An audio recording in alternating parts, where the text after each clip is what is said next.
Nós estamos falando de uma prática de mais de 2.500 anos, quer dizer, não é uma coisa nova. Nós estamos falando de uma prática que surgiu no teatro em um momento que não se tinha consciência do que era teatro e se espalhou por outros sistemas, pelo cinema, pela televisão, pela decoração de ambientes, pela arquitetura, urbanismo, games, né? E em cada um desses sistemas, dessas áreas, dessas mídias, a cenografia é entendida de uma maneira diferente, né? De uma maneira geral, eu gosto muito de um conceito desenvolvido pelo Clóvis Garcia, que é a cenografia como grafia da cena, como desenho da cena. Porque a tendência das pessoas é entender cenografia como sinônimo de cenário, ou então cenografia como fazer cenário, e a tendência das pessoas é entender cenário como espaço e que representa uma época ou um local. E a ideia do Clóvis Garcia é que não, cenografia vai além disso. Cenografia é uma linguagem que se dá através da grafia de uma cena. E aí o que é essa grafia de uma cena?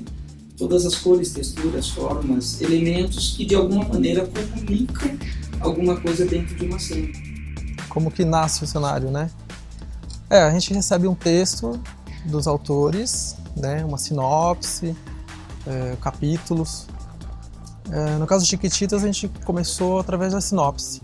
Assim que nós recebemos a sinopse, a gente começa a fazer uns croquis. São traços rápidos, né? Com alguma precisão para mostrar o que a gente pensa, né?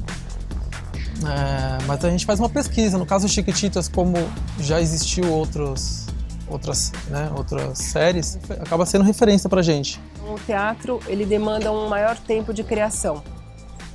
Você desenvolve, num período muito maior, um conceito junto com o diretor.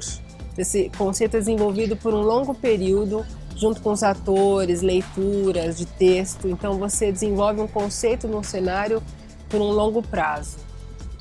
Só que a peça em si é um único produto e que depois ela é mais rápida. Parece que na televisão é o contrário. Você tem que criar um projeto de cenografia com pouco tempo e depois, no decorrer, como cada episódio tem um acontecimento, aí isso se dilui, né? Então esse conceito vai se dando capítulo por capítulo. Então tem um pouquinho essa diferença de um para outro. Na televisão também o conceito é um pouco mais realista, né? A gente tem que trabalhar mais com realismo. O teatro você trabalha um pouco mais com lúdico. Mas até onde vai o trabalho do cenógrafo? Até onde ele achar que deva ir também, porque se ele tiver liberdade, ele vai interferir no figurino, ele vai interferir na iluminação, ele vai interferir até no movimento de cena, assim como o iluminador vai interferir no cenário. E de repente o iluminador vai chegar para o cenógrafo e vai falar, pô, será que não era melhor baixar isso um pouquinho, porque aí eu faço uma luz assim, você está entendendo? É pensar em um trabalho coletivo, pensar em um trabalho orgânico, o que no dia a dia da televisão, na maioria das vezes, é difícil. Então, o cenógrafo cuida de construir um ambiente para as câmeras captarem, né? Então, são caixas cênicas que é pensado para a câmera. Os primeiros desenhos, que a gente chama de sketches, são muito importantes, porque ele já está impresso aí a nossa pesquisa, o volume, uma sensação de volume, né? Se isso vai ser muito grande ou pequeno. Você olha, você tem uma noção de quanto espaço a gente vai ocupar.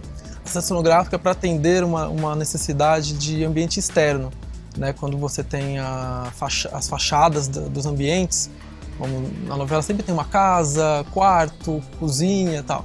Isso a gente faz em estúdio.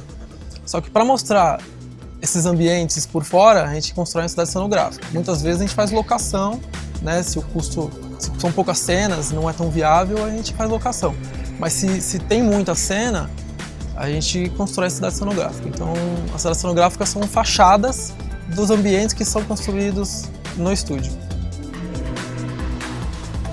Quando entra no realismo, realmente ele vai um pouco para arquitetura e para design de interiores. Ele tem sim tem uma diferença. Você não pode criar um elemento diferente que o público não identifique dentro das suas casas, né? Porque a gente está criando ambientes são lares de brasileiros, e então a gente tem que usar referências sim, né? Você quando vai comprar um móvel para sua casa, você não vai criar todos os móveis com conceitos diferentes. Você usa coisas que têm padrão no mercado, cadeiras com conforto. Então a gente tem que sim trabalhar com essas referências que são realistas. A gente trabalha junto ao figurino, né, que eles vão desenhar todo esse visual dos personagens, né? Então a gente está sempre conversando para ver cores, texturas, para que não brigue. Figurino e cenário, eles têm que casar, né? Então tem que ser harmônico. Em cena, quando o diretor está lá, os atores estão lá, já na hora, no ato da gravação, existem milhares de problemas, situações em que a gente tem que prever aqui, né? Então, por exemplo, a navegação das câmeras, para que eles fiquem à vontade no cenário e nada atrapalhe, né? As defesas que a gente tem para as janelas, por exemplo, quando a câmera é posicionada, as janelas têm que passar uma realidade, né? E elas não são verdadeiras, né? Então a gente tem lá uma imagem, uma pintura de arte que simule o ambiente externo, mas não é. Tudo é importante para o andamento das gravações. Então existem necessidades que o diretor tem que a gente tem que fazer depois, não dá para prever.